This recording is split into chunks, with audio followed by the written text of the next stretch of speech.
হরিয়াপুর গ্রামের এক কোণে রঘুবীর লোহার একটি ছোট্ট ঘর ছিল।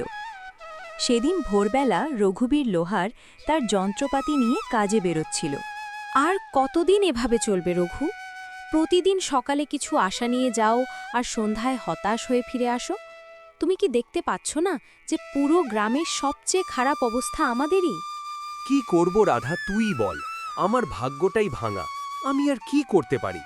যখনই পরিস্থিতি একটু ভালো হতে শুরু করে তখনই কিছু না কিছু এমন ঘটে যে আবার সব নষ্ট হয়ে যায়।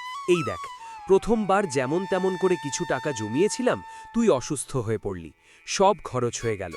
তারপর রতনের পায়ে সেই গভীর চোট লাগলো, তার পুরো চিকিৎসা করাতে আবার সব শেষ হয়ে গেল। ঠিক তখনই 10 বছরের রতন দৌড়ে এলো। তার নিষ্পাপ চোখে ছিল ক্ষুধা, কিন্তু মনে কিছু বলার সাহসও। পিতাজি, আমার অনেক দিন ধরে ভালো খাবার খেতে ইচ্ছে করছে। আমাদের বাড়িতে অন্যদের মতো ভালো খাবার কেন রান্না হয় না? তুই চিন্তা করিস না বাবা, আমাদের দিনও অবশ্যই বদলাবে। এমন একটা সময় আসবে যখন আমরা অন্যদের থেকেও ভালো ভালো রান্না করব। তারপর তোর যা ইচ্ছে হবে তাই খেতে পারবি। কিন্তু পিতাজি, একটা কথা বলি, যখন পাশের বাড়ির তাই আম্মার বাড়ি থেকে খাবারের গন্ধ আসে, আমি তো টানেই চলে যাই।